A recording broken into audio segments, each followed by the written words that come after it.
Hello दोस्तों, study with अनु में मैं आपका स्वागत करती हूँ। कैसे हैं आप सब? आई होप आप सब बहुत अच्छे होंगे और स्वस्थ होंगे।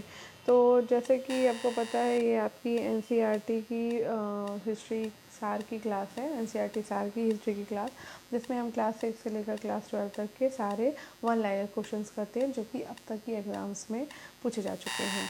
तो कल हमने यहाँ पर फिनिश किया था। ये आप देख सकते हैं, जितने भी अब तक किसी भी एग्ज़ाम में जो भी एनसीईआरटी से रिलेटेड क्वेश्चन आए हैं, वो सारे इस बुक पे दिए हैं। बुक अच्छी है, टॉपिक वाइज है। तो हम कैबिनेट मिशन योजना तक कल पहुंचे थे। तो हमने कल ये करा था, ये वाला टॉपिक कंप्लीट करा था हमने, सुभाष चंद्र बोस जी वाला। तो हम यहाँ पर हमने कल फिनिश किया था। तो आज हम यहीं से अपना जो है टॉपिक कवर करेंगे। तो आज हम देखने वाले हैं कैबिनेट मिशन योजना, संविधान सभा और अंतरिम सरकार का गठन। तो स्टार्ट करने से पहले अगर आप मेरे चैनल पर नए हैं तो स्टडी विद अनु को सब्सक्राइब कर लीजिए, बेल आइकन को प्रेस कर लीजिए, ताकि मेरे द्वारा जितना भी कंटेंट प्रोवाइड करा गया है वो सारा का सारा आपको ईजी मिल सके। इसके साथ साथ मैं आपको बता दूं, मैं क्लास 10th की क्लास 9th और की एनसीईआरटी करा रही हूँ। उसमें भी 5 लेसन है, तो वो जल्दी कंप्लीट हो जाएगी। लेकिन मैं पॉलिटिकल साइंस करा रही हूँ उसमें, और इसके बाद मैं आपको 10th क्लास की कराऊँगी, और इसी तरह आपकी हिस्ट्री की भी चलेगी। तो आप अगर वैसे चैप्टर वाइज पढ़ना चाहते हैं तो आप वैसे पढ़ सकते हैं। वो आपका दोपहर को 12 बजे वीडियो आता है, और ये वीडियो आपका शाम को 6 बजे आता है। और इसके साथ ही आपको डिस्क्रिप्शन बॉक्स में प्लेलिस्ट्स मिल जाएंगी अलग अलग सब्जेक्ट्स की। तो आप वहाँ से एलटी ग्रेड की, पीजीटी, पीजीटी, जीआईसी की तैयारी कर सकते हैं। ठीक है, चलिए स्टार्ट करते हैं। तो कैबिनेट मिशन योजना 1946 के कैबिनेट मिशन का नेतृत्व किसने किया था? तो ये सर पेंटिक लॉरेंस के द्वारा 1946 के कैबिनेट मिशन का नेतृत्व किया गया था। भारत के लिए यूनाइटेड किंगडम कैबिनेट मिशन 1946 के सदस्य थे पेंटिक लॉरेंस, स्टैफोर्ड क्रिप्स और एवी अलेक्जेंडर। ब्रिटिश मिशन ने पाकिस्तान की मांग को अमान्य कर दिया था कैबिनेट मिशन में। बलदेव सिंह अंतरिम सरकार के सदस्य स्वतंत्र भारत की पहली सरकार के के प्रमुख थे तो रक्षा के ब्रिटिश प्रधानमंत्री जिसने क्रिप्स मिशन को भारत भेजा, तो विंस्टन चर्चिल के द्वारा क्रिप्स मिशन जो है वो भारत भेजा गया था। ठीक है, आगे बढ़। जब कैबिनेट मिशन भारत आया था तो इंग्लैंड में राजनीतिक दल कौन सा सत्ता में था? तो लेबर पार्टी की सरकार थी। कैबिनेट मिशन का सदस्य नहीं था जॉन साइमन। 1946 में ब्रिटिश सरकार के द्वारा एक कैबिनेट मिशन भारत भेजा गया, जिसमें 3 सदस्य थे। ठीक है, पेंटिक लॉरेंस, अलेक्जेंडर और क्रिप्स। ठीक है, 31 दिसंबर 1947 को भारत की संविधान सभा में संयुक्त प्रांत का प्रतिनिधित्व अधिकतम था। कैबिनेट मिशन भारत आया था 1946 में। कैबिनेट 1946 में भारत में अंतरिम सरकार बनाने के लिए वेवल ने आमंत्रित किया था जवाहरलाल नेहरू को। भारत के प्रथम गृह मंत्री कौन है? तो सरदार पटेल, सरदार वल्लभ भाई पटेल। प्रथम अंतरिम राष्ट्रीय सरकार के गठन की घोषणा की थी 24 अगस्त 1946 को। स्वतंत्र भारत के लिए संविधान की रचना हेतु संविधान सभा का विचार सर्वप्रथम प्रस्तुत किया गया था कांग्रेस पार्टी ने 1936 में। कैबिनेट मिशन के भारत आगमन के समय भारतीय राष्ट्रीय कांग्रेस के अध्यक्ष थे मौलाना अबुल कलाम आजाद। भारतीय संविधान की पांडुलेखन समिति के अध्यक्ष थे डॉक्टर भीमराव अंबेडकर। सांप्रदायिक और अन्य समस्याओं के न्यायसंगत समाधान का एकमात्र तरीका संविधान सभा ही है, ये घोषणा 1929 में की थी, 39 में महात्मा गांधी ने। आप पढ़ेंगे माउंटबेटन योजना और भारत का विभाजन एवं स्वतंत्रता। तो माउंटबेटन प्लान जून 1947 में बलूचिस्तान प्रांत में जनमत संग्रह प्रदान किया गया था। भारत के विभाजन की योजना को 3 जून योजना के नाम से जाना जाता है। 15 अगस्त 1947 को भारत के पहले प्रधानमंत्री जवाहरलाल नेहरू ने लाल किले के लाहौरी गेट के ऊपर भारतीय ध्वज फहराया था। वो रियासत जिसने 1947 में पाकिस्तान में मिलने की घोषणा की, लेकिन बाद में जनमत संग्रह के बाद इसे भारत में शामिल करने के लिए मजबूर होना पड़ा था, वो रियासत थी जूनागढ़। भारतीय स्वतंत्रता अधिनियम 1947 के संदर्भ में सही कथन है कि ये यूनाइटेड किंगडम की संसद का एक अधिनियम है। इस अधिनियम का एक प्रमुख प्रावधान था ब्रिटिश भारत को 15 अगस्त 1947 से 2 नए एवं पूर्ण संप्रभुता संपन्न अधिराज्य भारत और पाकिस्तान में विभाजित करना। भारत का विभाजन होने पर भारत और पाकिस्तान के बीच सहरबंदी रेखा के रूप में 17 अगस्त 1947 को रेडक्लिफ लाइन प्रकाशित की गई थी। मैकमोहन रेखा चीन के तिब्बती क्षेत्र और भारत के उत्तर पूर्वी क्षेत्र के बीच की सीमा रेखा है, जिसे ब्रिटिश औपनिवेशिक प्रशासक हेनरी मैकमोहन ने 1914 में शिमला संधि पत्र में प्रस्तावित किया था। 20 फरवरी 1947 को क्लेमेंट एटली ने घोषित किया था कि जून 1948 तक सत्ता भारतीयों को हस्तांतरित कर दी जाएगी। वो प्रावधान जो 1947 के भारतीय स्वतंत्रता अधिनियम का एक हिस्सा था, वो है भारत की 2 भागों में विभाजित किया जाएगा। जिस दिन भारत को स्वतंत्रता मिली थी उस दिन महात्मा गांधी थे कलकत्ता में। भारत के बंटवारे की घोषणा की गई थी 3 जून 1947 को। 15 अगस्त 1947 में भारत को मिली आज़ादी के वक्त था आधी रात। ब्रिटिश सरकार भारत को स्वतंत्रता देने के लिए सहमत हुई थी 1946 में। भारत एक संप्रभु गणराज्य बना था 26 जनवरी 1950 को। कौन महिला स्वतंत्रता सेनानी भारत छोड़ो आंदोलन से संबंधित नहीं है, तो वो है शांति घोष। भारतीय स्वतंत्रता विधेयक को राज्य की स्वीकृति प्राप्त हुई थी 18 जुलाई 1947 को। मेरा अंतिम उद्देश्य प्रत्येक व्यक्ति की आंख में आंसू पोंछना होगा, ये कथन है जवाहरलाल नेहरू का। अगस्त 1947 में स्वतंत्रता दिवस के समारोह में वो नेता जो सम्मिलित नहीं हुआ था वो थे महात्मा गांधी। भारत स्वतंत्र हुआ और उस समय कांग्रेस के अध्यक्ष थे JB कृपलानी। नई दिल्ली में 1947 में आयोजित अखिल भारतीय कांग्रेस समिति की बैठक में विभाजन के प्रस्ताव का समर्थन किया था अबुल कलाम आजाद ने। भारतीय स्वतंत्रता विधेयक को राज्य की स्वीकृति प्राप्त हुई थी 18 जुलाई 1947 को। माउंटबेटन योजना आधार बनी देश के विभाजन की। अखिल भारतीय कांग्रेस की 14 जून 1947 को संपन्न हुई बैठक में भारत विभाजन के विपक्ष में मतदान किया खान अब्दुल गफ्फार खां का। पहले अवसर पर भारत के प्रधानमंत्री की नियुक्ति की थी गवर्नर जनरल ने। भारतीयों को 1947 में सार्वभौम सत्ता सौंपने की योजना को नाम से जानी गई है माउंटबेटन योजना। ब्रिटिश सरकार भारत के विभाजन के लिए उत्तरदायी नहीं है, उपयुक्त कथन का श्रेय दिया जाता है एटली को। वो योजना जो भारतीय स्वतंत्रता की आधार बनी वो है माउंटबेटन योजना। महात्मा गांधी उस समय कहाँ थे जब एटली ने हाउस ऑफ कॉमन्स में सत्ता के हस्तांतरण की घोषणा की थी, तो वो दिल्ली में थे। भारत के विभाजन के समय ब्रिटिश भारत का वो प्रांत जिसने संयुक्त और स्वतंत्र अस्तित्व की योजना प्रस्तावित की थी वो था पंजाब प्रांत। भारत की रियासतों के एकीकरण में सरदार वल्लभ भाई पटेल ने निर्णायक भूमिका निभाई थी। भारत और पाकिस्तान ने शिमला संधि पर हस्ताक्षर किए, जिसके तहत दोनों देश मतभेदों और विवादों को द्विपक्षीय रूप से सुलझाने पर सहमत हुए थे। भारत का संवैधानिक विकास, तो वो अधिनियम जो मॉन्टेग्यू चेम्सफोर्ड रिपोर्ट पर आधारित था वो था भारत सरकार अधिनियम 1919। साइमन कमीशन के बहिष्कार का कारण था। ये कमीशन भारतीयों के द्वारा सरकार बनाने की योग्यता को परखने हेतु था, किंतु इसमें कोई भारतीय नहीं था। सरकार के भारत सरकार अधिनियम 1935 के कारण बंबई से सिंध प्रांत का निर्माण हुआ। वो अधिनियम जो ईस्ट इंडिया कंपनी के विभिन्न अंगों की शक्तियों और जिम्मेदारियों को परिभाषित करते हुए ब्रिटिश संसद के द्वारा पारित किया गया था वो था विनियमन अधिनियम 1773। ईस्ट इंडिया कंपनी अधिनियम 1813 को चार्टर अधिनियम के रूप में भी जाना जाता है।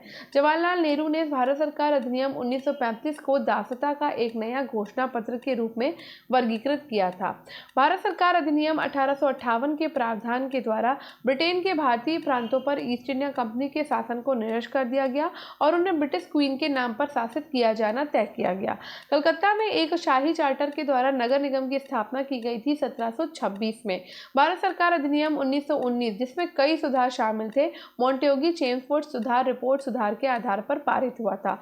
वो अधिनियम जिसने ब्रिटिश ईस्ट इंडिया कंपनी की किसी निर्दिष्ट अवधि के बिना ताज यानी कि क्राउन के लिए ट्रस्ट में भारतीय क्षेत्रों और राजस्व को बनाए रखने का अधिकार दिया था, वो था 1853 का चार्टर अधिनियम। वायसराय की कार्यकारी परिषद में शामिल होने वाले प्रथम भारतीय थे सत्येंद्र प्रसन्ना सिन्हा। ब्रिटिश सरकार ने मुसलमानों के लिए पृथक निर्वाचन मंडल की स्वीकृति प्रदान की थी 1909 में। 1909 में भारत सरकार के गठन के संबंध में ब्रिटिश सरकार ने मार्ले मिंटो सुधार प्रस्ताव दिया था। हिंदू और मुसलमानों के बीच की खाई को और बढ़ाने हेतु मतदाताओं को विभाजित करने के लिए पेश किया था मार्ले मिंटो सुधार विधेयक में। भारत सरकार अधिनियम 1935 आधारित था एक संघीय एवं संसदीय प्रणाली का सिद्धांत पर। वो कैबिनेट मिशन जिसने भारतीय संविधान के निर्माण हेतु एक संविधान सभा का प्रस्ताव रखा था वो था कैबिनेट मिशन योजना 1946। संविधान सभा ने स्वतंत्र भारत के लिए संविधान का मसौदा तैयार किया और इसका गठन किया गया था कैबिनेट मिशन योजना 1946 के अंतर्गत। वो अधिनियम जिसने भारत में कंपनी के व्यापारिक एकाधिकार को समाप्त कर दिया और इसे चाय के अलावा सभी ब्रिटिश अधीनस्थ कारोबारों के लिए खोल दिया। 1813 का चार्टर अधिनियम प्रांतीय स्वायत्तता को भारत सरकार अधिनियम 1935 के तहत वर्णित किया गया था। भारत के गवर्नर जनरल का पद सृजित किया गया था चार्टर अधिनियम 1833 के द्वारा। भारतीय संविधान के संशोधन की रिपोर्ट को समानता मॉन्टेग्यू चेम्सफोर्ड रिपोर्ट के नाम से 1918 में जाना जाता है। ये रिपोर्ट प्रकाशित हुई थी 1918 में।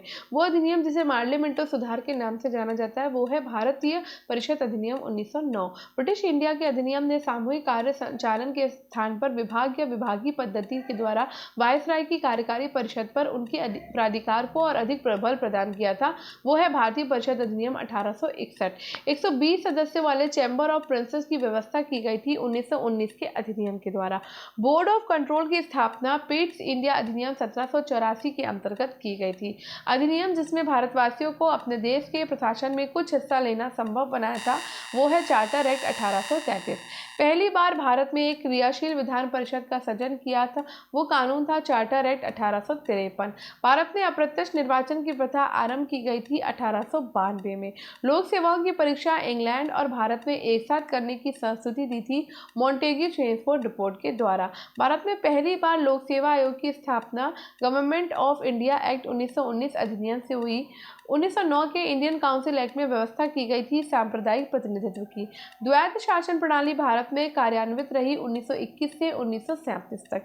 1935 के अधिनियम के बारे में कहा था कि एक कार जिसमें ब्रेक तो है पर इंजन नहीं, जवाहरलाल नेहरू ने। भारत सरकार अधिनियम 1935 को गुलामी का अधिकार पत्र कहा था और ये कथन है जवाहरलाल नेहरू का। राष्ट्रीय आंदोलन की अवधि में जिस घटना ने मतभेद के बीज बोए और अंततः देश का विभाजन कराया था वो था विधानसभाओं में मुसलमानों के लिए पृथक निर्वाचन क्षेत्रों और स्थानों का आरक्षण। भारत में अंग्रेजी शिक्षा आरंभ की गई थी विलियम बेंटिक के द्वारा। चार्टर अधिनियम 1813 भारत के लिए महत्वपूर्ण समझे जाने का एक कारण है।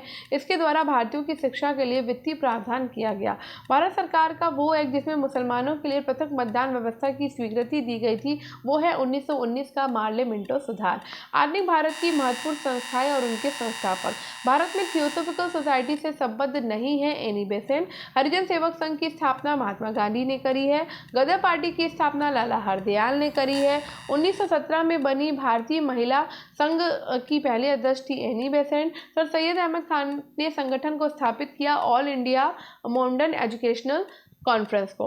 मद्रास हिंदू सामाजिक सुधार एसोसिएशन का आरंभ हुआ था देवदासियों की मदद के लिए। अखिल भारतीय अस्पृश्यता विरोधी संघ स्थापित किया गया था 1932 में। कोलकाता में धर्म सभा की स्थापना की थी गोपी मोहन देव ने। वेदांत कॉलेज की स्थापना की थी राजा राम मोहन राय ने। डी स्कूलिंग सोसाइटी की अवधारणा दी है इवॉन इलिच ने। गांधी ने अहमदाबाद में साबरमती आश्रम की स्थापना 1917 में की। रिपब्लिकन पार्टी ऑफ इंडिया के संस्थापक हैं डॉक्टर भीमराव अम्बेडकर। बंगाल में कृषक प्रज्ञा पार्टी का नेता था फजलुल हक। भारत में थियोसॉफिकल सोसाइटी की सफलता मुख्यतः थी एनी बेसेंट के कारण। हरिजन सेवक संघ के संस्थापक अध्यक्ष थे जीडी बिड़ला। हरिजन सेवक संघ का पूर्ण नाम था all India anti untouchability league. India independence league की स्थापना रासबिहारी बोस ने करी है। दारुल उलूम की स्थापना मौलाना शिबली नुमानी ने करी। युगांतर पार्टी का नेतृत्व जतेंद्र नाथ मुखर्जी ने किया था। Indian national army Rashbehari Bose और सुभाष चंद्र बोस इसके संस्थापक हैं। गदर पार्टी के संस्थापक हैं लाला हरदयाल और सोहन सिंह भाकना। मित्र मेला के संस्थापक हैं Vinayak Damodar Savarkar. Home rule league के संस्थापक हैं एनी बेसेंट। सरदार अजीत सिंह भारत माता सोसाइटी से संबंधित हैं। भगत सिंह नौजवान भारत सभा से संगठन है। Chandrashekhar Azad Hindustan socialist republican party association से संबंधित है। विनायक दामोदर सावरकर अभिनव भारत समाज से संबंधित है। Society for translating European sciences की स्थापना 1825 में हुई। Indian association for the cultivation of science की स्थापना 1876 में हुई। अलीगढ़ साइंटिफिक सोसाइटी 1864 में और बिहार साइंटिफिक सोसाइटी 1872 में। भारत के विभिन्न वायसराय और गवर्नर जनरल और गवर्नर। भारतीय अंग्रेज सिख युद्ध के परिणाम स्वरूप पंजाब राज्य को ब्रिटिश भारत में मिला लिया गया डलहौजी के द्वारा, और ऑकलैंड ने अफगानिस्तान पर आक्रमण की और अपनी योजना के साथ आगे बढ़ने का फैसला किया, जिसके परिणाम स्वरूप प्रथम अंग्रेज अफगान युद्ध हुआ था। आंग्ल नेपाल युद्ध के समय गवर्नर जनरल था हेस्टिंग। मेरठ षड्यंत्र का मुकदमा इरविन वायसराय के कार्यकाल में चला था। Pitt's India act British east India company के वाणिज्यिक और राजनीतिक कार्यों के बीच अंतर करता है 1784। 1813 से 1823 तक गवर्नर जनरल हेस्टिंग रहा था और उसके काल में सर्वोच्चता की एक नई नीति की शुरुआत की गई, जब कंपनी ने दावा किया कि उसका अधिकार सर्वोपरि या सर्वोच्च था, इसलिए उसकी शक्ति भारतीय राज्यों की तुलना में अधिक थी। ब्रिटिश सरकार के द्वारा भारत में मार्ले मिंटो सुधारों की घोषणा की गई 1909 में। 1809 में चार्ल्स टी मैडकॉफ ने महाराजा रणजीत सिंह के साथ अमृतसर की संधि पर हस्ताक्षर किए थे। डलहौजी ने एक नीति तैयार करी जिसे व्यक्तिगत का सिद्धांत यानी कि डॉक्ट्राइन ऑफ लैप्स के रूप में जाना जाने लगा। राजस्व प्रशासन को न्यायिक प्रशासन से अलग करने के लिए प्रशासनिक संहिता को डिजाइन किया था कॉर्नवालिस ने। एल्फिंस्टन 1819 से 27 के दौरान भारत के बॉम्बे प्रांत के गवर्नर थे। जब ईस्ट इंडिया कंपनी के द्वारा राजस्व संग्रहण के लिए बंगाल में स्थायी बंदोबस्त लागू किया गया था, तब भारत का गवर्नर जनरल कॉर्नवालिस था। बाद में प्रशासनिक सेवाओं के जनक कॉर्नवालिस के रूप में जाना जाता है। राजा नंद कुमार की न्यायिक हत्या करने का आरोप वॉरेन हेस्टिंग पर लगाया गया। गवर्नर जनरल डलहौजी ने अवध की रियासत के बारे में कहा था कि ये चेरी फल है, एक दिन हमारे ही मुंह में आकर गिरेगा। स्वामी दयानंद सरस्वती के द्वारा आर्य समाज की स्थापना किए जाने के समय भारत का वायसराय था नॉर्थ ब्रुक। बंगाल में द्वैध शासन व्यवस्था को समाप्त किया था वॉरेन हेस्टिंग, जो कि ब्रिटिश गवर्नर था। ब्रिटिश सरकार की ओर से अफगानिस्तान के मामलों में हस्तक्षेप करने के लिए त्रिपक्षीय संधि पर हस्ताक्षर किए थे ऑकलैंड ने। 1793 में जब बंगाल में इस्तेमारी बंदोबस्त लागू किया गया, तब उसका गवर्नर जनरल था कॉर्नवालिस। अंग्रेजों के द्वारा पंजाब का विलय करते समय ब्रिटिश भारत के गवर्नर जनरल डलहौजी थे।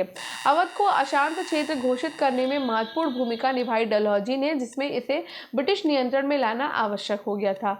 बनारस के राजा चेत सिंह को 1781 में वॉरेन हेस्टिंग के द्वारा गिरफ्तार किया गया था। बाद में ब्रिटिश राज के संस्थापकों में से एक क्लाइव वर्ष 1743 में भारत आया था। आगे बढ़ते हैं।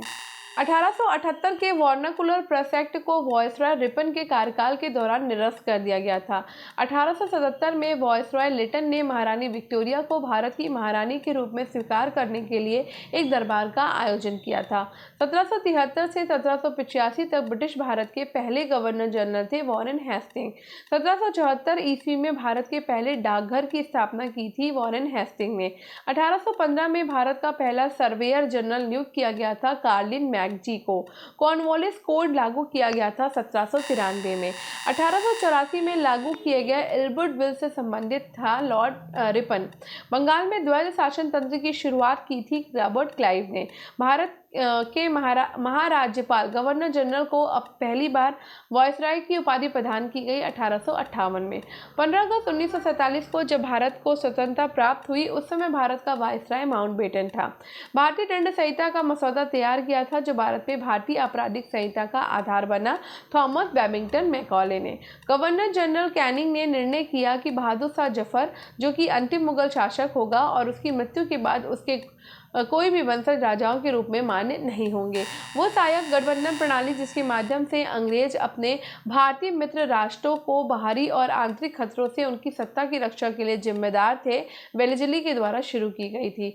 गवर्नर जनरल विलियम बेंटिक ने भारत में अंग्रेजी को शिक्षा का माध्यम बनाने का निर्णय लिया। ब्रिटिश ईस्ट इंडिया कंपनी के शासनकाल में सदर दीवानी अदालत की स्थापना वॉरेन हेस्टिंग ने की थी। भारत में बजट व्यवस्था का आरंभ वायसरॉय कैनिंग के काल में हुआ। भारत के गवर्नर जनरल वॉरेन हेस्टिंग ने 1772 में प्रत्येक जिले में 2 अदालतें निर्मित की, जिनमें से एक फौजदारी अदालत और दूसरी दीवानी अदालत थी। एचिसन कमीशन 1886 को भारतीय नागरिक सेवाएं में सुधारों की सिफारिशें करने के लिए नियुक्त किया गया था। ब्रिटिश प्रधानमंत्री जेम्स रैमसे मैकडोनाल्ड ने 1932 में भारत के स्वतंत्रता आंदोलन के दौरान सांप्रदायिक पंचायत की घोषणा की थी। गवर्नर जनरल वेलेस्ली ने सहायक संधि की नीति पेश करी, जिसके तहत भारतीय शासक ब्रिटिश सेना को अपने क्षेत्र में रखने के लिए सहमत हुए। कर्जन संबंधित है बंगाल विभाजन से। भारत के वायसराय नीलगो ने 1943 में बंगाल के अकाल पर ध्यान दिया और सेना को भूख से पीड़ित बंगालियों को राहत सामग्री वितरित करने का आदेश दिया था। भारतीय संविधान के अस्तित्व में आने से पहले भारत का अंतिम गवर्नर जनरल था चक्रवर्ती राजगोपालाचारी। वो गवर्नर जनरल जिसने पैरामाउंटसी नामक नीति आरंभ की थी वो था हेस्टिंग। भारत का पहला वायसराय बना था कैनिंग। ब्रिटिश शासन के दौरान भारत का अंतिम गवर्नर जनरल और पहला वायसराय बना कैनिंग। भारत के पहले गवर्नर जनरल के रूप में नियुक्त किया गया था क्लाइव को। 1848 से 1856 के बीच भारत का गवर्नर जनरल था डलहौजी। क्लाइव भारत से इंग्लैंड अंततः लौटा 1767 में। भारत का वो वायसराय जिसका संबंध भारतीय स्वतंत्रता संग्राम के दौरान के विवादास्पद एल्बर्ट बिल से था वो है रिपन। 1798 में वेलेस्ली गवर्नर जनरल बना और कोलकाता में अपने लिए एक विशाल महल गवर्नमेंट हाउस का निर्माण कराया। भारत का वो वायसराय जिसने निर्वाचित स्थानीय सरकारी निकायों के सृजन की पहल की वो था रिपन। सैनिक विद्रोह के दौरान गवर्नर जनरल था कैनिंग। 1912 में सिविल सेवाओं के संबंध में रॉयल कमीशन के गठन के समय वायसराय था हॉर्डिंग। भारत में सती प्रथा का उन्मूलन विलियम बेंटिक के टाइम पर हुआ था और सबसे बड़े सामाजिक सुधारों में से एक था। और ये वायसराय जिसने 1929 में भारत के लिए औपनिवेशिक स्वराज डोमिनियन स्टेट के अस्पष्ट प्रस्ताव की घोषणा की थी वो था इरविन। भारत के वायसराय लिटन ने देशी भाषा प्रश्न अधिनियम का प्रस्ताव दिया था। ब्रिटिश भारत के वो वायसराय जिसने भारतीय सांख्यिकी सर्वेक्षण कराया था वो था मेयो। जिस सहायक संधि के आधार पर ब्रिटिश अपनी पूरी शक्ति का प्रयोग करके बाह्य और आंतरिक खतरों से भारतीय रियासतों की सुरक्षा करने के लिए जिम्मेदार थे वो प्रतिपादित की गई थी वेलेस्ली के द्वारा। सहायक गठबंधन 1798 में वेलेस्ली के द्वारा तैयार एक गैर हस्तक्षेप नीति थी। क्लाइव ने बंगाल में एक दोहरी सरकार की शुरुआत की जिसके तहत मीर जाफर को एक बार फिर नवाब बनाया गया था। सहायक संधि भारत में ब्रिटिश क्षेत्र का विस्तार करने के लिए अभ्यास की जाने वाली सबसे महत्वपूर्ण नीतियों में से एक थी और जिसे पेश किया गया था वेलेस्ली के द्वारा। 1931 में भारत की नई राजधानी के रूप में दिल्ली का उद्घाटन करने वाले वायसराय का नाम था इरविन। 1781 में भारत के पहले गवर्नर जनरल वॉरेन हेस्टिंग ने मुस्लिम कानून के अध्ययन और शिक्षण के लिए कलकत्ता में मदरसा की स्थापना की थी। भारतीय राष्ट्रीय कांग्रेस की स्थापना के समय भारत का गवर्नर जनरल डफरिन था। बंगाल सती विनिमय 1829 भारत के विलियम बेंटिक गवर्नर जनरल के द्वारा लाया गया। वो गवर्नर जनरल जिसके समय भारत का स्वतंत्रता संघर्ष सिपाही विद्रोह हुआ था वो था कैनिंग। जब गांधी जी ने दांडी यात्रा का आह्वान किया था उस समय भारत के वायसराय इरविन थे। 1848 में डलहौजी के कार्यकाल के दौरान लागू हुए सुधार का नाम है व्यक्तिगत का सिद्धांत। भारत में अंग्रेजी शिक्षा को बढ़ावा देने में महत्वपूर्ण भूमिका थी थॉमस बैमिंगटन मैकाले की। आधुनिक अखिल भारतीय सेवाओं का जनक माना जाता है सरदार वल्लभ भाई पटेल को। ब्रिटिश भारत में लोक सेवाओं का जनक माना जाता है कॉर्नवालिस को। सर्वप्रथम भारतीय राष्ट्रीय कांग्रेस के संबंध में कहा था कि ये केवल एक सूक्ष्म अल्पसंख्यक वर्ग का प्रतिनिधित्व करती है, ये है डफरिन। माउंटबेटन ने वन मैन बाउंड्री फोर्स कहकर संबोधित किया है गांधी को। वो गवर्नर जनरल जिसके कार्यकाल में प्राचीन स्मारक संरक्षण अधिनियम पारित हुआ था कर्जन है। भारत में डाक टिकट का चलन प्रारंभ किया था डलहौजी ने। ब्रिटिश संसद में महाभियोग का मुकदमा चलाया गया था वॉरेन हेस्टिंग पे। भारत का पहला गवर्नर जनरल विलियम बेंटिक था। भारत में अंग्रेजों के समय में प्रथम जनगणना हुई थी वो था मेयो का कार्यकाल। वायसराय जिसकी हत्या अंडमान निकोबार द्वीप समूह में जब वे भ्रमण पर थे एक दंडित अपराधी के द्वारा की गई थी वो है मेयो। भारत में कर्जन के प्रशासन की तुलना औरंगजेब से की गई थी जो जीके गोखले ने। कॉर्नवालिस की कब्र स्थित है गाजीपुर में। आंग्ल नेपाल युद्ध जिसके शासनकाल में हुआ था वो था हेस्टिंग। किसे स्वर्ग से उत्पन्न सेनानायक कहा गया तो रॉबर्ट क्लाइव को। The problem of the for east नामक पुस्तक के लेखक हैं कर्जन। भारतीय समाचार पत्रों को कठोर नियंत्रण से मुक्त किया है चार्ल्स मैटकॉफ ने। गवर्नर जनरल जिसने भारत में दास प्रथा को समाप्त किया वो है एलनबरो। भारत का एकमात्र यहूदी वॉयसराय था रीडिंग। दिल्ली में प्रवेश के अवसर पर बम फेंका गया था हॉर्डिंग के द्वारा। तथाकथित कुशासन के आधार पर वो गवर्नर जनरल जिसने मैसूर राज्य के प्रशासन को ले लिया वो था विलियम बेंटिक। प्रथम आंग्ल बर्मा युद्ध के दौरान भारत का गवर्नर जनरल था एमहर्स्ट। भारत में दीपावली की घोषणा की थी इरविन ने। भारत में सर जॉन सोर की नीति को दर्शाया था गैर हस्तक्षेप की नीति के रूप में। 1793 में स्थायी बंदोबस्त प्रस्तावित किया गया था और उस दौरान बंगाल के गवर्नर जनरल थे कॉर्नवालिस। विभिन्न पत्र पत्रिकाएं पुस्तकें और उनके लेखक। संपादक, कथन और नारा, उपाधियां और स्थापत्य। ठीक है, तो गेटवे ऑफ इंडिया को डिजाइन किसने किया था? तो जॉर्ज विटेट वास्तुकार ने। भारत में प्रसिद्ध स्वामीनारायण अक्षरधाम मंदिर का घर है नई दिल्ली। अखिल भारतीय युद्ध स्मारक के रूप में जाना जाता है इंडिया गेट। स्मारक इंडिया गेट फ्रांसीसी युद्ध स्मारक आर्ट डे ट्राफ के समान है। सुप्रसिद्ध विक्टोरिया टर्मिनल स्टेशन वर्तमान में छत्रपति शिवाजी महाराज टर्मिनस मुंबई 1878 से 1888 के बीच में बनाया गया था। पटियाला में स्थित शीश महल बनवाया गया था महाराजा नरेंद्र सिंह के द्वारा। एडविन लुटियंस और हर्बर्ट बेकर दो आर्किटेक्चर हैं जिन्हें नई दिल्ली शहर का डिजाइन तैयार करने का श्रेय दिया जाता है। कोलकाता में बीबीडी बाग या डलहौजी क्षेत्र में करेंसी बिल्डिंग का निर्माण हुआ था 1833 में।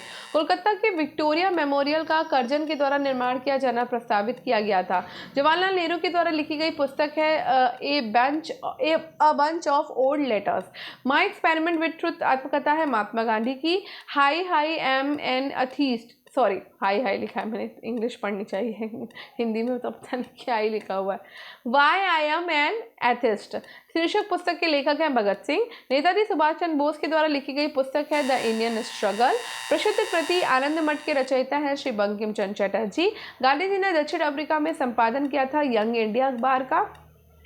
हिंद स्वराज मोहनदास करमचंद गांधी के द्वारा लिखी गई पुस्तक दास कैपिटल को समाजवाद की बाइबल कहते हैं। इंडियन होम रूल पुस्तक लिखी है एम.के. गांधी ने। प्रसिद्ध उपन्यास आनंद मठ के मूल रूप से बंगाली भाषा में लिखा गया था। पुस्तक इंडिया विंस फ्रीडम लिखी है मौलाना अबुल कलाम आज़ाद के द्वारा। डिस्कवरी ऑफ इंडिया के लेखक हैं Jawaharlal Nehru. India of my dreams पुस्तक में महात्मा गांधी के भाषणों और लेखों का संग्रह है। पुस्तक द लाइफ डिवाइन लिखी है श्री अरविंदो ने। बी.आर. अम्बेडकर के द्वारा लिखी गई किताब है annihilation of thoughts on caste thoughts on Pakistan पुस्तक के लेखक हैं डॉक्टर भीमराव अम्बेडकर। भगवत गीता का सर्वप्रथम अंग्रेजी में अनुवाद चार्ल्स विलिंग्स ने किया था। The anarchy the East India company corporate violence and the pillage of an empire नामक पुस्तक के लेखक हैं विलियम डेल रिपन। लोकनायक के रूप में जाने जाते हैं जयप्रकाश नारायण। इंकलाब जिंदाबाद का नारा भगत सिंह ने दिया। वो स्वतंत्रता सेनानी जिसे लोकमान की मानद उपाधि दी गई है बाल गंगाधर तिलक हैं। गांधी जी ने रवीन्द्रनाथ टैगोर को प्रेम से गुरुदेव की उपाधि दी थी। ठीक है, पंजाब केसरी कहा जाता है लाला लाजपत राय को। आधुनिक मनु के रूप में जाने जाते हैं भीमराव अम्बेडकर। समाचार पत्र the Bombay times and journal of commerce का प्रारंभ 1813 में हुआ था। 1861 में इसका नाम बदलकर द टाइम्स ऑफ इंडिया कर दिया गया। पहला हिंदी अखबार 30 मई 1826 को शुरू किया गया था और ये दिन हिंदी पत्रकारिता दिवस के रूप में मनाया जाता है। इस अखबार का नाम है उदन मार्टन। भारतीय स्वतंत्रता के दौरान समाचार पत्र यंग इंडिया को महात्मा गांधी के द्वारा प्रकाशित किया गया था। चार्ल्स विलिंग्स का भगवत गीता का अंग्रेजी संस्करण पहले वर्ष 1785 में प्रकाशित किया गया था। 1909 में महात्मा गांधी के द्वारा लिखित उस पुस्तक का नाम जिसमें लिखा था कि यदि भारतीय उनका सहयोग ना करे तो ब्रिटिश शासन समाप्त हो जाएगा, constructive programme its meaning and place. Raja Rammohan Roy ने बंगाली अखबार की स्थापना करने के साथ उसका संपादन भी किया। संवाद कौमुदी समाचार पत्र बंगाल गजट 1780 में भारत का पहला समाचार पत्र के संस्थापक थे J.A. हिक्की। भारत का पहला स्थानीय भाषा का समाचार पत्र माना जाता है समाचार दर्पण। राष्ट्रवाद के प्रचार के लिए समाचार पत्र अल हिलाल का प्रकाशन मौलाना अबुल कलाम आज़ाद ने आरंभ किया। महात्मा गांधी ने दक्षिण अफ्रीका में इंडियन ओपिनियन अखबार शुरू किया था। 1914 में कॉमनवेल्थ नामक साप्ताहिक समाचार पत्र की स्थापना एनी बेसेंट ने करी। स्वतंत्रता सेनानी महात्मा गांधी की निर्णयात्मक लेखन की पहली कृति हिंद स्वराज अभी भी दुनिया भर में विवेचनात्मक रुचि का विषय है। वर्ण परिचय नामक पुस्तक लिखी थी ईश्वरचंद विद्यासागर ने। मराठी समाचार पत्र केसरी के संस्थापक और संपादक थे बाल गंगाधर तिलक। अंग्रेजी समाचार पत्र मराठा के संस्थापक हैं बाल गंगाधर तिलक। वो अंग्रेज कौन था जो भारत आया, सेंट स्टीफेंस कॉलेज में दर्शन शास्त्र पढ़ाया और बाद में दीनबंधु के नाम से जाना गया, वो है C.F. एंड्रयूज। गांधी की भिखारी के लिबास में एक महान आत्मा के रूप में विख्यात किया था महात्मा गांधी को रवीन्द्रनाथ टैगोर ने। संपूर्ण क्रांति का नारा दिया है जयप्रकाश नारायण ने। भारतीय राष्ट्रवाद एक संभ्रांत घटना है जो वकीलों और डॉक्टरों तथा जमींदारों के द्वारा उपजाई गई थी। ये कथन किसका है? महात्मा गांधी का। भारत की एकमात्र आशा उसकी जनता से है। उच्च वर्ग शारीरिक और नैतिक रूप से मृत है। ये कथन है स्वामी विवेकानंद का। सुरक्षा सिद्धांत का उपयोग किया और ये राय दी कि भारतीय राष्ट्रीय कांग्रेस डफरिन के दिमाग की उपज लाला लाजपत राय ने। स्वराज मेरा जन्मसिद्ध अधिकार है और इसे मैं लेकर रहूंगा, ये कथन है लोकमान्य तिलक का। आगे बढ़ते हैं। भारतीय रेलवे ने विविध संस्कृतियों के लोगों को एक साथ लाकर भारत के स्वतंत्रता संग्राम में योगदान किया, ये कथन है गांधी जी का। जवाहरलाल नेहरू ने महात्मा गांधी के निधन पर कहा कि हमारे जीवन से रोशनी चली गई। भारत के लौह पुरुष के नाम से जाना जाता है सरदार वल्लभ भाई पटेल को। वल्लभ भाई पटेल को सरदार की उपाधि महात्मा गांधी ने दी थी। Grand old man of India के नाम से जाने जाते हैं दादा भाई नौरोजी। वो महान स्वतंत्रता सेनानी जिसको देशबंधु के नाम से जाना जाता है वो है Chittaranjan Das. A nation in making नामक पुस्तक के लेखक है सुरेंद्र नाथ बैनर्जी। भारत के मार्टिन लूथर के नाम से जाने जाते हैं सयानंद सरस्वती। महात्मा गांधी ने भारत छोड़ो आंदोलन के दौरान करो मरो का नारा दिया। भारतीय स्वतंत्रता संग्राम के दौरान दिल्ली चलो का नारा सुभाष चंद्र बोस ने दिया था। जय जवान जय किसान का नारा दिया था लाल बहादुर शास्त्री ने। जवाहरलाल नेहरू के अनुसार बांधों को आधुनिक भारत के मंदिरों के रूप में जाना जाता है। Swaraj is my birth right and I shall have it का कथन है बाल गंगाधर तिलक का। फादर ऑफ इंडियन सर्विसेज कहा जाता है सरदार वल्लभ भाई पटेल को। महात्मा गांधी को दक्षिण अफ्रीका में एम्बुलेंस सेवाओं में उनके योगदान के लिए अंग्रेजों के कैसरे हिंद पदक से सम्मानित किया था हॉर्डिंग ने। गांधी जी को ब्रिटिश सरकार ने कैसरे हिंद की उपाधि प्रदान की थी जो उनके द्वारा त्याग दी गई थी। रविन्द्रनाथ टैगोर को गुरुदेव की उपाधि दी थी महात्मा गांधी ने। तुम मुझे खून दो मैं तुम्हें आज़ादी दूंगा सुभाष चंद्र बोस का कथन है। भारत की आज़ादी की लड़ाई के दौरान करो मरो का नारा गांधी जी ने दिया। बिस्मार्क ऑफ इंडिया कहा जाता है वल्लभ भाई पटेल को। ऐसे जियो जैसे कि यह आपका आखिरी दिन है महात्मा गांधी के द्वारा लिखा गया है। ऐसे सीखोगी ये हमेशा आप जीवित रहेंगे। हम वो हैं जिसे हमारे विचारों ने बनाया, इसके लिए आप जो सोचते हैं उस पर ध्यान दें। शब्द गौण है, विचार करते हैं वे दूर तक जाते हैं, ऐसा कहा है स्वामी विवेकानंद ने। सहिष्णुता के अभ्यास में उसका दुश्मन ही उसका सबसे अच्छा शिक्षक होता है और ये शब्द कहे थे दलाई लामा ने। वो स्वतंत्रता सेनानी जिसके मुंडक उपनिषद से लिए गए शब्द सत्यमेव जयते को लोकप्रिय बनाया मदन मोहन मालवीय ने। वो आंदोलन जिसको भारत का पहला सविनय अवज्ञा आंदोलन कहा जाता है चंपारण आंदोलन। भारत के राष्ट्रीय गीत की रचना बंकिम चंद्र चट्टोपाध्याय ने की। बंकिम चंद्र चट्टोपाध्याय के द्वारा लिखित राष्ट्रीय गीत वंदे मातरम आनंदमठ उपन्यास का हिस्सा है। राजा राममोहन राय की पुस्तक गिफ्ट टू मैनोथिस्ट मूल रूप से फारसी भाषा में लिखी गई है। The philosophy of the Bombay के लेखक हैं भगवती चरण वोहरा। कॉमरेड समाचार पत्र अंग्रेजी भाषा में है। नवजीवन गुजराती भाषा में है। स्वदेशी मित्रन तमिल भाषा में है और सुलभ समाचार बंगाली भाषा में। डेथ इन बनारस पुस्तक के लेखक है जोनाथन पैरी। 1809 में राजा राममोहन राय ने अपनी प्रसिद्ध पुस्तक गिफ्ट टू मैनोथिस्ट लिखा था फारसी में। Poverty and the un British rule in India नामक पुस्तक प्रकाशित हुई 1901 में। ब्रिटिश उपनिवेशवाद के विरुद्ध भोजपुरी में लोकप्रिय कविता फिरंगियां लिखने वाले कवि का नाम है मनोरंजन। नील आंदोलन का जमकर समर्थन करने वाले हिंदू पैट्रियट के संपादक हैं हरीश चंद्र मुखर्जी। प्रख्यात समाज सुधारक जिन्होंने ज्ञान योग कर्मयोग और राजयोग नामक पुस्तकें लिखी थी स्वामी विवेकानंद। क्रांतिकारी काल की वो लोकप्रिय पत्रिका जो अनेक कारणों से कांग्रेस की आलोचना करती थी वो है काल। Journey through the kingdom of Awadh in the year 1849-50 report लिखी थी W.H. ली मैम ने। The man who divided India पुस्तक के लेखक है रफीक जकारिया। संदेशवाणी के संपादक थे के रामकृष्ण पिल्ले। बापू माई मदर शीर्षक स्मरण लिखा था मन्नू बहन गांधी ने। मैं ईश्वरवादी क्यों हूँ शीर्षक की पुस्तिका है भगत सिंह की।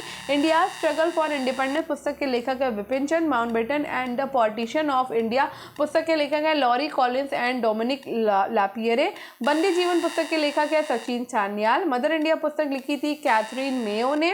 प्रसिद्ध गीत सारे जहाँ से अच्छा हिंदुस्तान हमारा सर मोहम्मद इकबाल के द्वारा लिखा गया है। स्प्रिंगिंग टाइगर पुस्तक की जीवनी है सुभाष चंद्र बोस की। कॉमनवेल्थ पत्र जुड़ा है एनी बेसेंट से। Indian national movement the long term dynamics के लेखक है विपिन चंद्र। 1920 में लाहौर में लाजपत राय के द्वारा उर्दू का समाचार पत्र प्रारंभ किया गया था वंदे मातरम। एक साप्ताहिक के रूप में यंग इंडिया का शुभारंभ किया था स्वराज पार्टी ने। गांधी बनाम लेनिन नामक पुस्तक लिखी थी M.S.A. डागे ने। क्रांतिकारी जिसने अन इंट्रोडक्शन टू द ड्रीमलैंड लिखा है भगवती चरण वोहरा। महात्मा गांधी के जीवनीकार है B.R. Nanda Louis Fischer. British शासन के विरुद्ध संघर्ष के प्रारंभिक दौर में चले समाचार पत्र इंडियन मिरर के संपादक हैं N.N. सेन। अंधेर नगरी चौपट राजा के लेखक है भारतीय हिंदू हरीश चंद्र। आंदोलन जिसमें वंदे मातरम भारतीय राष्ट्रीय आंदोलन का शीर्षक गीत है स्वदेशी आंदोलन। बंगाली सुरेंद्र नाथ बनर्जी के द्वारा लिखा गया है। बंगवासी जोगेंद्र नाथ बोस का है। वंदे मातरम अरविंद घोष का। अमृत बाजार पत्रिका मोतीलाल घोष की। Dadabhai Naoroji poverty and British rule in India के लेखक है। दयानंद सरस्वती ने सत्याग्रह प्रकाश लिखी है। बाल गंगाधर तिलक ने गीता रस लिखी है और बंकिम चंद्र चटर्जी ने आनंद मठ लिखा है। भारतीय सेना ने गोवा को पुर्तगालियों से मुक्त कराया था 1961 में। भारत में पुर्तगाली शासन को समाप्त करने वाले इंस्ट्रूमेंट ऑफ सरेंडर पर 19 दिसंबर 1961 को हस्ताक्षर किया गया था। केंद्र शासित प्रदेश 1954 तक पुर्तगाली उपनिवेश था दादरा नगर हवेली। स्वतंत्रता के बाद भारत में 562 स्वतंत्र रियासतें एकीकृत की गई थी। 1960 में भारत और और पाकिस्तान के बीच सिंधु जल संधि पर हस्ताक्षर किए गए। स्वदेश जो है वो गोरखपुर में प्रकाशित होता था, भारत बंधु हाथरस में, सत्यवादी आगरा में और शक्ति अल्मोड़ा में। अमृत बाजार पत्रिका बंगाल प्रांत की है, वॉइस ऑफ इंडिया बम्बई प्रांत से है, ट्रिब्यून पंजाब प्रांत से है और हिंदू है मद्रास प्रांत से। दर्पण मराठी भाषा में था, संवाद प्रभाकर बंगाली भाषा में था, मुंबई समाचार गुजराती भाषा में था और स्वदेश मित्रन तमिल भाषा में था। न्यू लैम्प्स फॉर ओल्ड शीर्षक से लेखों की एक श्रृंखला प्रकाशित की जिसमें नरमपंथी राजनीति की आलोचना प्रस्तुत की गई है अरविंदो घोष ने। इंडियन वॉर ऑफ इंडिपेंडेंस 1857 के लेखक है वीडी सावरकर। मराठी पाक्षिक बहिष्कृत भारत आरंभ किया था भीमराव अंबेडकर ने। कौमी आवाज पत्र का आरंभ किया था जवाहरलाल नेहरू ने। अंग्रेजी पत्र इंडिपेंडेंट जुड़ा था मोतीलाल नेहरू से। कारागार जहां पंडित जवाहरलाल नेहरू ने अपनी प्रसिद्ध पुस्तक डिस्कवरी ऑफ इंडिया लिखी थी वो था अहमदाबाद फोर्ट जेल। महात्मा गांधी की वो पुस्तक जिसमें उन्होंने ब्रिटिश पार्लियामेंट को बांझ और वैश्य कहा वो है हिंद स्वराज। अब बचा है स्वतंत्रता के बाद भारत, तो इसको अब हम करेंगे कल की क्लास में करेंगे। तो आज के लिए इतना ही, तो ये हमारा हो जाएगा कल, ठीक है, ये वाला। तो स्टडी विद अनु के साथ कनेक्टेड रहिए और थोड़ा सा ये लंबा वीडियो हो गया है, एडजस्ट कर लीजिएगा। स्टडी विद अनु के साथ कनेक्टेड रहिए, सब्सक्राइब कर लीजिए चैनल को, वीडियो पसंद आया तो लाइक कर लीजिए, शेयर कर लीजिए। Thank you. मिलते हैं नेक्स्ट क्लास में। स्वतंत्रता के बाद भारत को कंप्लीट करते हैं और उसके साथ ही आपका हिस्ट्री कंप्लीट हो जाएगा ये। तो हिस्ट्री ख़त्म करने के बाद हम पॉलिटी की अपनी जो है ना उसको कंटिन्यू करेंगे, ठीक है। चलिए, बाय।